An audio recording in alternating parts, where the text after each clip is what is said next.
Hey, brothers and sisters, this is Bria back with another word. It's been a little while since I've been in, but I'm very, very happy to see you again. So, I'm coming with a word from the Lord. This He showed me in a dream, and this is a two-part message, okay? So, in the first dream, He was showing me that there was a child and then a mother and a father. The child had red hair, bright red hair, but the mother and the father had, it was like gray. It had all kinds of multiple colors in it, but at the very end it had the red, the original color that the child had, right? So you could tell that the parents had gone through transformation after transformation, changing the hair color, putting all kinds of colors in, but that original color was starting to come back and creep in. And what the Lord is saying by this is they're returning, right? Their relationship with God is returning, because also in this dream, there was an attack against the family, but the parents did not fight back. It was the child who had the original color, how God originally created them, that began to fight back against the enemy with vigor. And once the parents saw the child fighting, they began to fight back as well, okay?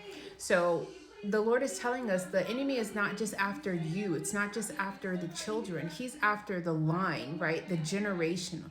We talk about generational curses. The enemy is trying to capture that whole line, right? He may have captured your parents for a time, may have captured their parents and their parents and their parents, but now he has awakened you, right? And you are the one that it stops at. You have already returned to God. You are already made in the image that He has formed you to be.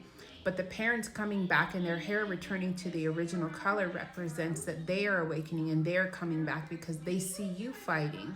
So they will begin to fight, okay? And, I've been kind of marinating on the overall word for a few days, so forgive me if I'm stumbling. But I do believe that that is the message for part one of this word that God wants to get out, is that we as His children, we have to fight for our line, for our generation. That's our parents, their parents, their parents, right? When the enemy places a generational curse on you, it's not just to stop you from doing something. It's to stop your whole line from doing something, and that stops with us, okay? So you need to fight so your parents can know how to fight. Part two is the Lord is bringing judgment upon lukewarm Christians, okay? He showed me this in a dream where there was a lion prowling around a home. And I was outside and I saw the lion. It was ferocious. It looked ready to devour me, but it didn't. It walked past me and it turned around and it spoke and it asked me what time it was, right? And I told him it was 11 o'clock. I was directed, just came to mind. Strong's Concordance 11 means destruction, right? It's judgment. And so what the Lord was revealing just in that moment is, do we recognize the season and the time that we're in? Do we see the coming destruction, right? The lion was asking, so that's also two-part. It's saying the devil prowls around like a lion looking for whom he can to devour. But also the Lord, who is the Lion of Judah, is also asking, do we know as His children that it is judgment time, that judgment is coming, right? And I remember after that, I was so surprised that the lion didn't devour me, right? And in that moment, I knew I was protected. So I went inside the house under the covering, but he was reminding me of the 7 churches in the Bible, specifically Laodicea, and that was a lukewarm church. When I went inside the house, I saw the family that was inside the house. They pushed a child out onto the porch to get something for them, and they were waiting to see if the lion would devour her. I, however, as the watchman, was watching out for her at the open door, and I ushered her back into safety in the house, okay? There are some of us that the Lord has made watchmen, the protectors, right? The ones that send out the clarion call to warn, to let you know that this is what is coming, this is what you need to be aware of, and this is what God is calling you to. So as I brought the child back in the house, I let everybody in the house know that, hey, it was a screen mesh. I was like, this is not going to hold that lion from coming in here. And the people that were in the house with me, they scoffed at me as if I was ridiculous to think that the lion could still get through this mesh door. Okay? So there are lukewarm Christians, and that's not in our appearance, right? It's our heart posture. Are we with Christ or are we not? How is your heart sitting with Christ? It's not about how many tattoos you wear, how many earrings you have, whether you wear pants or makeup or whatever, you get your nails done. It's not about that. It's about where your heart is. The Lord looks at the inside, right? Where's your mind? What do you meditate on?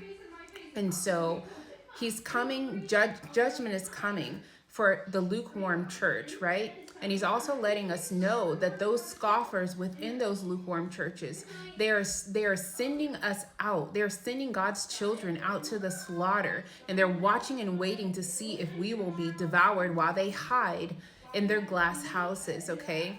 So now is not the time to lean on humans. Now is not the time to lean on those we believe can offer a covering for us. We have to seek God for ourselves. We have to have an ear to hear and to know what the Lord is telling us in this hour, or we will be sent out to the slaughter and we will have no one to watch out for us, right?